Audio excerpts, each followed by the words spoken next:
Guys, welcome to my channel. তো আজকে তোমাদের দেখাবো সেদিন যে আমি চন্দ্রমল্লিকার ডালগুলো লাগিয়েছিলাম সেগুলোর রেজাল্ট।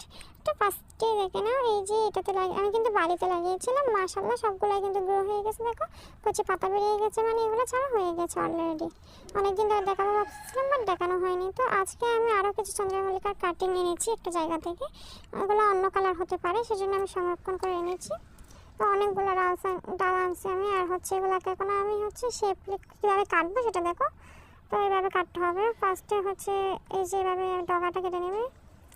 তোমাদেরকে আমি আরেকটা কেটে দেখাচ্ছি। এই যে এটা দেখো, আমি কেটে নিচ্ছি। আমি কিন্তু সবগুলো পাতা নিচে সবগুলো পাতা ছাড়িয়ে নিয়েছি। এদের দেখো এইভাবে। অ্যান্ড হচ্ছে এবার এটা কাটিং করতেছি। দেখো এই যে একটু ভিডিওটা একটু ভালো করে দেখা যাচ্ছে না, তোমরা একটু ভালো করে দেখার চেষ্টা করো। আসলে আমি একলা ভিডিও করি, তো তাই আসলে ভালোভাবে দেখাতে পারছিলাম না। অ্যান্ড হচ্ছে তোমরা তো বুঝতে পারতেছো আসলে, আশা করি।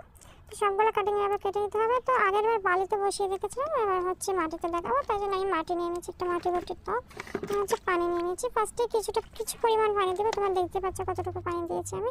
তারপর লাগবে অ্যালোভেরা। এখন বলবো অ্যালোভেরা এখানে নিয়েছি। অ্যালোভেরা হচ্ছে একটা রুট হরমোন হিসেবে কাজ করে। এটা জলদি রুট আসতে সাহায্য করবে আর কি, মানে শিকড় আসতে সাহায্য করবে। তার জন্য আমি নিচে অ্যালোভেরা লাগিয়ে নিয়েছি। তারপর হচ্ছে এভাবে অ্যালোভেরাগুলো লাগিয়ে তারপর মাটিতে দিয়ে দেবো। তোমরা ভালো করে ভিডিওটা দেখলেই বুঝতে পারবে আর কি আমি কীভাবে লাগাইছি ওগুলো। তো এভাবে লাগিয়ে দিব। তোমাদের সুবিধার্থে আমি আরেকটা লাগিয়ে দেখাচ্ছি, দাঁড়াও। তো এটা লাগিয়ে দিলাম ভালোভাবে, তোমরা বুঝতে পারবে আমি কীভাবে লাগাচ্ছি। তো আমি আরেকটা নিলাম, এটা তো সেমভাবে অ্যালোভেরা লাগাচ্ছি নিচের রুট বের হওয়ার জন্য আর কি। অ্যালোভেরা মূলত তুমি যদি নিচে লাগাও, এই যে ডালটা নিচে যদি লাগাও, তাহলে তাড়াতাড়ি শিকড় চলে আসতে সাহায্য করে। অনেক সময় ফাঙ্গাসের জন্য এটা সাহায্য করে, ফাঙ্গাস আসে না। তো এটা এভাবে বসিয়ে দিন, এক এক করে সবগুলো আমি এভাবে বসিয়ে দেবো। তো তোমাদের সাথে কথা বলতে বলতে আমি সবগুলো এখন বসিয়ে ফেলবো। এই যে সবগুলো বসিয়ে ফেলেছি। অ্যান্ড হচ্ছে দেখো কি সুন্দর গোলাপ ফুল ফুটছে আজকে আমার বাগানে, মাশাআল্লাহ। তো হচ্ছে এবার হচ্ছে আরেকটু সামান্য পরিমাণ পানি দেবো এটাতে। পানি দেওয়ার কারণটা হচ্ছে মাটি নরম থাকলে কিন্তু শিকড় আসতে সাহায্য করে। মাটি যদি শুকিয়ে যায় তাহলে শিকড় আসবে না। এরকম একটা পলিথিন নিচ্ছি, বাট কেন নিচ্ছি সেটাও বলে দিই। এটা দিয়ে আমি এখন ঢাকা দেবো।